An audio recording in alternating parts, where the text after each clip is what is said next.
Ready? Good evening and welcome. This is Dr. Business and I'm Roy Blitzer. Our show is continuing the series on jobs that require travel. The purpose of our time together is to give information and insight and some kind of data that will help you in your life, especially your work life. The desired outcome is you're going to take this information and do whatever you can to make your career more rewarding. We're very fortunate this evening and very uniquely fortunate to have a couple who both travel. We have with us Sam Brutout and Jamie Vollm, who have been married for about 9 years now, and both of them travel on their jobs. I'll have them talk a little bit about their background and how they got to do what they're doing. You go first, Sam, okay? My undergraduate degree is from the University of Toronto in history and political science. And then I went to law school at Case Western. When I graduated from law school, I went and worked in a big law firm for 7 years. And the longer I've worked, the more my travel has increased. Oh, really? When I first started working, I didn't travel a whole lot. And for the last couple of years, I've been traveling a decent amount. And now it's probably 25 to 50%. To 50, almost as much as 50%. Wow. It can be, yes. And it looks like it'll probably be like that for maybe the next couple of years. When you took the job and when you thought of becoming an attorney, did you think you would travel? Yes and no. I mean, I knew that particularly the work that the firms that I was working for and now the firm that I'm currently at do, very few of our cases are in Western Pennsylvania where we live. So I knew I would have some travel. I don't necessarily think I realized how much it would be, but it ebbs and flows. I'll go a year where I'll travel very little, and then for the next 2 years, I'll get a case where I'm traveling all the time. And now you're all the time. Yes. Okay, Jamie, you're next. Tell us a little bit about yourself. All right, so again, my name is Jamie Vollm. I'm from a small town in central Louisiana called Colfax. I went to school in Texas A&M, got a degree in aerospace engineering, and assumed I would always be in some kind of lab or in some office cubicle behind a computer. Never did I imagine I'd be traveling the U.S. And, you know, it's one of those things you don't know, but, you know, travel is one of the pleasures I get out of my job. I enjoy working with customers. I enjoy going to new places, seeing new people. And so I think it's been a great fit. And how often do you travel? If your wife says it could be as much as 50%, how often are you away? Probably about 30%. Wow. So anywhere from a week to 2 weeks a month. Okay, let's talk a little bit. You're celebrating your anniversary. Yes. Congratulations. And they flew out to California for the weekend, and we're very lucky to have you on the show. I want to remind everybody that if you have questions for either Jamie or Sam, please call the number. It's 650-856-1491. Tell us a little bit about how you coordinate your schedules and when you see each other. If I'm adding up the percentages, if one travels 30% and the other one travels, that's a lot of time away. Talk a little bit about how you manage that. So, well, one of the things that we do is we met in airports for lunch. So, wonderful. I think it was August of last year, we were both connecting through Chicago, and like 2 or 3 days before we realized it, so we met and we had lunch together in the Chicago airport, which was kind of fun. But in terms of coordinating, a lot of email, you know, text messages. We try to have conversations about it just to sort of make sure it stays fresh. But where it gets the most difficult is when it happens on the spur of the moment. Mm-hmm. I've had times where I've been at the office, said, you know, called him and said, hey, I got to fly out tonight, run home, get some clothes, and fly out. Wow. And so those trips, which don't happen to me a whole lot, can be a bit difficult. And you? Well, so my travel isn't as steady as like a salesperson's job. And so as a product manager, I'm usually called out on sales calls or to work with customers on different areas. And so I have a little bit of visibility, like maybe 2 weeks. But again, it has to do with whether or not I know that she's traveling and where she's going and different things like that. Would So you ever not take a trip if you knew that she was going to be home? Or do you have not that flexibility? don't always have that flexibility. Well, one of the things that we didn't chat about prepping is I assume that you don't have many season subscriptions to things. You certainly can't get theater tickets or book club tickets and stuff like that because you're not around. Is that correct? That's correct. That's true. So how do you handle social engagements when you're gone? Let's say someone invites you for dinner.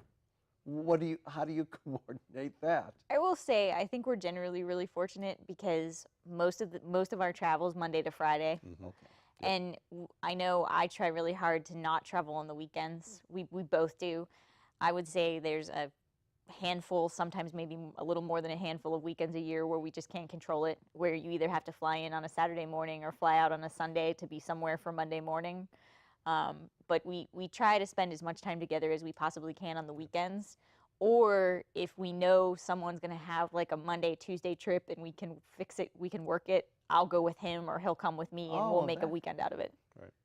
And a lot of our friends travel as well. At least one of the spouses travel. And so generally the only times we do get together is on the weekend. Well, that's why I was so excited about having you here, because very rarely have I met a couple that travels as much as you both do. Do you have a master calendar? Do you have something in the kitchen that has every sort of idea? You would think that we'd be more organized about this, but we're really not. Actually, in talking to you, in the back of my mind, I'm like, maybe we should have something a little bit better. That would be a good outcome of our time together. That would be great. It does make travel, like coming out here, though, a little stressful. We always have to do it at the last minute because we never know if one of us is coming from Pittsburgh to wherever or are we coming from somewhere else. And so, we've met, and as an example, in October we met in Houston to spend some time in Texas A&M. Went to a football game. But Sam came from Seattle. I came from somewhere else. So it can make our coordination of travel difficult. And when Personal travel. when we leave San Francisco, I'm flying to Seattle and he's going to going to Boston. Wow. By the way, I want to remind our viewers that I'm here with Jamie and Sam, a married couple who travel quite extensively. Please call in with your questions. The number here is 650-856-1491. I sort of feel like the shopping network every time I solicit phone calls, but I'm hoping someone will ask a few questions to see how you manage this, what I would think is very creative situation. Right. Let's talk a little bit about some kind of issues where you might not, have you always had the internet and the access of texting and phoning? Because before, and many years ago, you would only get a chance to talk to each other in the evenings, and now I bet you can. Well, it's interesting. So the first year we were married, he lived in Columbus for 6 months, and I was in Pittsburgh. And he had a very short window because he was testing a product, and so he'd be in the hospital pharmacy all night.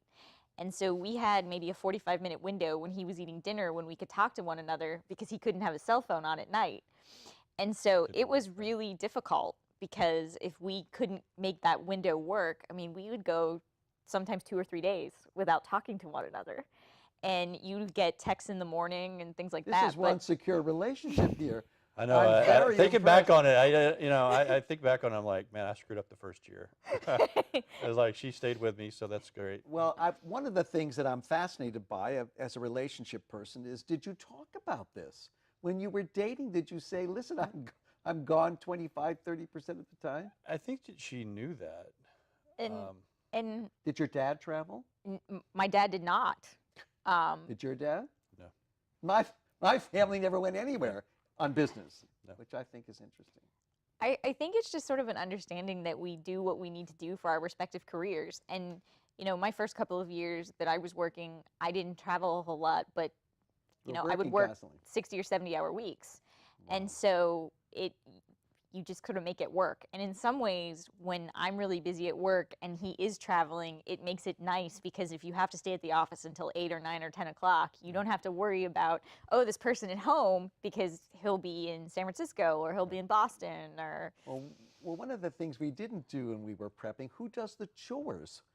Do you, for example, when you're gone, obviously you can't make too much of a mess, but you may have a cleaning person or someone who, you do all this on your. We do it all ourselves. Yeah, so I have a feeling. Do you have one of these egalitarian couples where you split your roles tremendously evenly? My mother's probably going to call in over this one. He does the vast majority of the chores. I will say he's much better about it than I am. Well, I'm 48 years in and I don't do enough, so I can understand completely. Well, you never do enough. Who shops? We grocery shop together. Mm-hmm. Oh, that's nice. Well, when we are home, we do try to spend the majority of our time together. I would. So we hope so. shop together. We do things. Usually people do those things separately, but we like to do them together because it's time for us to spend together. Now, one of the questions we didn't think about before we were prepping is, do you think there's a certain personality, a certain trait that makes for someone to enjoy business travel? I think flexibility is one of them, but what else would you say? I think you have to be outgoing to a certain. One of the things, I mean, I actually learned a lot about business travel from him, from watching him do it. And one of the things he taught me is you have to be very careful not to be a hermit in your hotel room, because if you spend all of your time in your hotel room, it doesn't matter where you are. That's true. And you benefit from it. And we generally have a policy, both when we're together and separately, that we don't eat in chain restaurants. Because you try, particularly if it's a place where you're going to end up spending a decent amount of time, get a sense of the local flair, the local flavor, go out, try to explore things. Because otherwise, if you're in a conference room or, if I'm taking a deposition, if I'm in a hotel conference room for 12 hours a day, I could be anywhere in the country. So I might as well at least take advantage a little bit of it at night. And would you have the same rules in terms of what kind of skills or personality traits you need to be flexible like this? Well, I think that you and your spouse have to kind of work through it to understand. There's going to be you have to be somewhat independent. I mean, we talked about this a little bit, but when they travel, you're on your own. Whoever's back at the house, they have to do a lot of stuff. They have to be flexible in terms of getting things done that you can't because you're not there, right? And if you have kids, it's great if you have a family who can support you. I mean, we're fortunate enough that we only live about 15 minutes from Sam's family, and so if we forget something, the alarm goes off, they have the ability to go over there and take care of things for us. So I know a lot of people that travel don't have that capability. We have a caller. May I ask who's calling? Hello. This is Dr. Business. How can I help you? We'd like to know, do they have vacations together? And if they do they just stay home? I'm glad you asked that. Thank you so much. Please answer that. So each separately. Surprisingly, we do like to travel together. I wouldn't want to get in on an airplane again. We do quite a bit. We probably do at least 5 or 6 weekend trips a year, and then probably at least a week. Maybe we'll do 2-week trips the year, depending on what our schedules are like. But we're pretty big on, kind of like we said earlier, spending as much time as we can when we are together.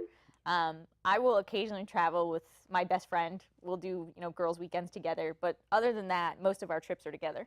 Yeah, absolutely. We like to enjoy life, and so we do road trips. We'll fly, and it sounds like we do a lot of travel for personal, and that's not any. That's why would you do it for when we're together? Why not stay at home? Well, that's what my caller asked, right? But it's different. Like when we do business travel, you're going to the hotel. You're busy with customers or with your product, and you don't get to enjoy San Francisco. I can tell you, I've worked for companies. 3 or 4 different companies are all based here in San Francisco, and it wasn't until I got to spend time with Sam that I actually got to enjoy the city itself, as opposed to just coming in, working with customers, and going home. And I think one of the things I've definitely learned is that business travel really isn't that glamorous. I think there's this almost romanticized notion of, oh, you're in LA or you're in San Francisco or you're in Chicago, and um, it there are some places you go that are better than others. But by and large, it's very stressful because usually you're traveling for a very specific reason, whether it's to meet a client, get a client, show a product, do something like that. And so there's a lot of stress associated with it. And I've been in cities on trips for a week where I've gone outside for maybe an hour a day or something like that, Wow. and you don't really get to experience that place. And so if you go back, we'll put it on the list. Well, that was one of my Oh. caller unfortunately hung up, but Okay. there was some difficulty with the phones, unfortunately. But that was my next question. Have you ever been on a business trip that you enjoyed it so much you wanted to take your partner back to see it? Absolutely. There's plenty of places. I mean, even Seattle. Hopefully San Francisco. Yes. So even Seattle, she's working there now, and I got to spend a lot of time there, and I think it's a great city, but we haven't got to experience it together yet. San Diego, he does a lot of business in San Diego, and that's one of the places where almost every time he goes, I try to make my schedule work so that even if I go out for 48 hours or so, I'll try to go. Now, you had talked a little bit about most of your travel was domestic. Yes. Does that mean do you do a lot of road trips as well? Are you in the road on the car a lot? Because Can that's be. So I have a rule. that's a if- test of a if good it's- relationship if you can do well in the car. Yeah. If it's within a 5-hour drive, we usually drive. Wow. He will. I'm a little different. It depends where. DC, I will usually drive because it's about a 4-hour drive. But for me, it just depends on where I'm going, and because a lot of times if I'm going to point A, I'll try to go to point B too, and so I'll end up flying just because it logistically makes a little more sense. Now, this is a question we didn't chat about, but you talked very positively about experiencing new foods and new. Have you ever stayed in touch with any of the people you've met on a business traveling trip? Because very often when you're away on a business trip, you never get to someone's home, you never have a home-cooked meal. Has that ever happened? I guess when you travel on business, someone might entertain you. I don't know if that's done anymore. In the old days, you used to be entertained. I don't think that's. I don't know happened I don't know that I still have friends to this day but I've had a number of engagements. People are very friendly all over the U.S. I think that's one of the things that I learned. Again, coming from a small town in Louisiana, I did not know. We had stereotypes about people in California, people in Connecticut, and different areas. But people by and large are very friendly. They're very open. I can't tell you how many people have opened up their house and made me feel comfortable in their city. So I think that's great, and we try to do the same thing when people come to Pittsburgh. So far we have outgoing and flexible, and I think you need to be organized. Maybe I've inspired you to do.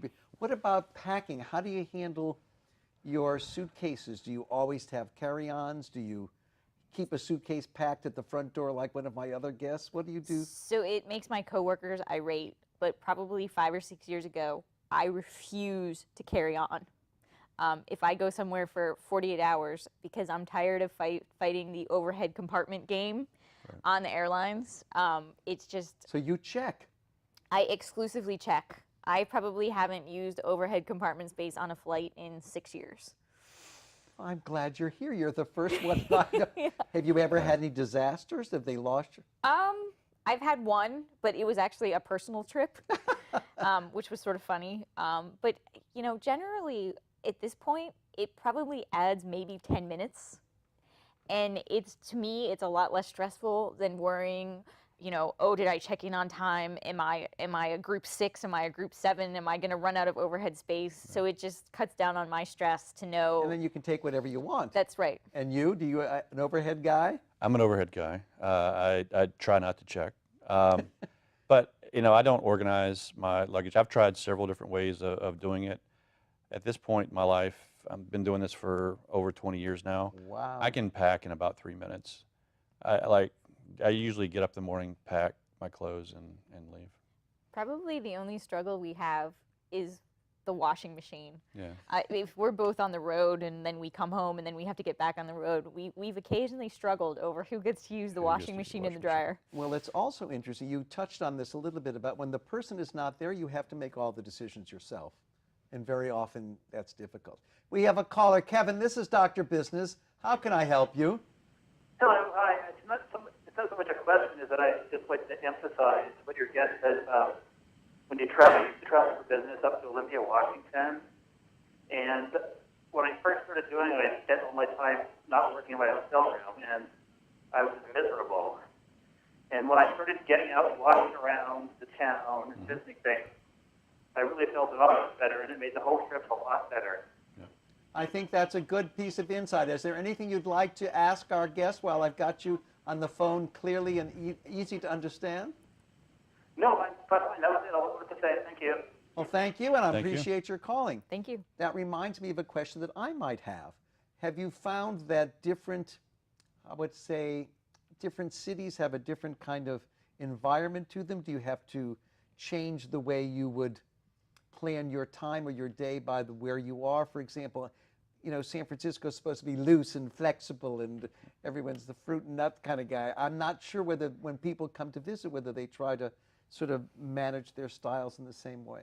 So I love going to Manhattan for personal reasons. I hate going to Manhattan for work. Interesting. It's if you have any sort of suitcase or you have to carry things on the street, or if I'm going to take a deposition and I have a box, there's so little space. I find Manhattan to be incredibly stressful to go to for work. But yet it's a place where if I get a chance, be like, hey, let's go to Manhattan for the weekend. Okay, great. Now tell me, do you have this, when you first, I liked your concept of really having yourself experience the rest of, are there certain part of the countries that are more open and friendly, or do you think that it's? You know what? If you'd asked me 20 years ago, I would have told you, you know, mostly probably the South or things like that. But, you know, I found everywhere. I can't believe, you know, there's stereotypes about how hard New Yorkers can be. But you know what? They're very open. They're great people, and they're very friendly. Again, I haven't found any place in the U.S. that I haven't found welcoming arms. Well, let's say you meet someone who's getting married, and their spouse intended travels 20 to 30%. What would you tell them? What advice would you give them?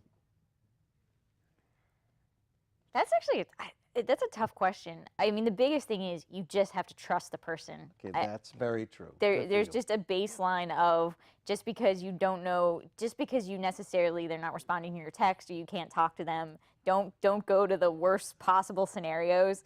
You know, it could be that they are tied up in a meeting, or they're, you know, there's a whole host of reasons why they might not be able to call or text or do things like that. And I think you just have to trust that. By the way, that's a great learning from this. You do have to trust the person, because you're not, you know, they're not there, you know. What advice would you give them? You know, just have some patience. You know, everybody, you know, I've interviewed a lot of people. I've had people report to me that, you know, said they were fine with traveling, and then 3 months into it, either they or their spouses weren't ready, right? And so they need to figure out if it's right for them or not, and be open about it. Well, you bring up something that I used to ask when this series began, is very often companies are not as candid. Oh, there's 25% travel. And I tell my candidate, you have to ask what 25% means. You know, it's not always a quarter of the time. Well, yeah, but that's, you know, that's almost 10 weeks a year. That's right. So it's still a lot. Well, I want to remind everybody that we have a few minutes left. The phone number is 650-856-1491.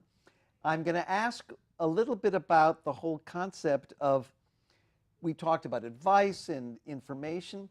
Are there any negatives in the relationship of traveling? Will you miss, if one of you has to be home all the time, will you miss the traveling? Because when you become very independent, you make all the decisions yourself. You have no one really except when they come home on the weekends. I'm fascinated whether you think you're going to miss this life when you... Well, she, you know, if I stay home for too long, she starts asking if I have places to go. Don't I have a project to work on? Because I think one of the things that's sort of required from it is independence both ways. Independence when you're home and independent when you're on the road. And you have to make sure that you have your own life outside of your spouse. That is a great, and That's what does great your for own marriage in life general, mean? right? because very often it's very, how would I say, it's difficult when your loving relationship becomes your sort of primary core. Right. And that's why people work so hard, I think. Well, and actually, I mean, at least for me, it's sort of a great situation in the sense that he understands. You know, That's true. if I call him from the Denver airport and say, "Hey, I'm stuck in Denver for the night because I missed my connection, or there's a snowstorm, or you know whatever it may be," he gets it because it's happened to him 1,000 times too. Right. And I offered to get her a hotel room or whatever, just to, you know, because you don't know how it's going to turn out. I mean, you don't want to, you know, that's the thing, right? There's some empathy there. Well, talk a little bit about some of those travel war stories. I'm fascinated to hear. I bet you have a whole series. You go first, Sam. Tell us about the most, I would, unique travel story that you have. Well, in terms of, you know, just trouble things, we live in Pittsburgh, and there's not a ton of direct flights in and out of Pittsburgh. It's not a hub city. It's not a hub city. And so, I mean, one of the toughest things is when you know you're going to get stuck or stranded somewhere, particularly overnight. And hopefully the airline can rebook you and you can get home the next morning. But, you know, you run into situations, and we've actually had it happen with us together a couple of times where, you know, best case scenario is we can get you to your destination in 36 hours. Oh, well, especially you're supposed to have lunch together. That would be tough. Yeah. Right. So missing a plane, you may want to tell the one story. I think Yeah. that's, So one of the stories I like to tell is when I first started, I was 23, and our business did not have a corporate agreement with Hertz or any rental car company. And so what it meant was that it made it difficult for me to rent cars. And so I would travel, and I could get budget, and I'd have to pay an extra fee. But so on one business trip, we got diverted. I was supposed to go to New Haven. I had a car. They diverted us to Hartford. It was late. By the time I got there, budget had closed. The only thing was Hertz or National. They wouldn't rent to me. And so here I am with my computer and my tool bag, and you know, I need to get to New Haven. And so I'm hitchhiking in the airport, and I ended up hitching a ride down to New Haven. Guy stopped, said, "Hey, you gonna ride? You need to ride?" I said, "Yes." He said, "If you drive, you can go." So I threw the stuff in the back of the trunk. He went to sleep. I have no idea where he was going. I drove to my hotel, and I said, I woke him up and said, "Hey, it's all yours." But I don't think we would do that nowadays. They'd be, no. But nowadays, you know, after that incident, the company got a corporate account, and I didn't have to worry about that any longer. Well, I guess the final thing I'd like to say, we have about 30 seconds left. Okay. If you had to give us one word that would describe your business travel, what would it be? You want to go first? I like the business travel. You like it? I love it. Okay. It's always entertaining. Okay. And I think the concept of what you do is wonderful. I want to thank you for being here. I want to wish you a happy anniversary. I want to thank my crew. And I want to remind everybody that the final show on travel will be next month, July 20th, I believe. And we're having a colleague who literally comes every week to his job in San Francisco. And maybe he'll give me some of his miles as a reward. Thank you for great. coming. Best Thank of you. good luck, and I hope Thank the you. rest of your weekend is fun. Take care. Thank you.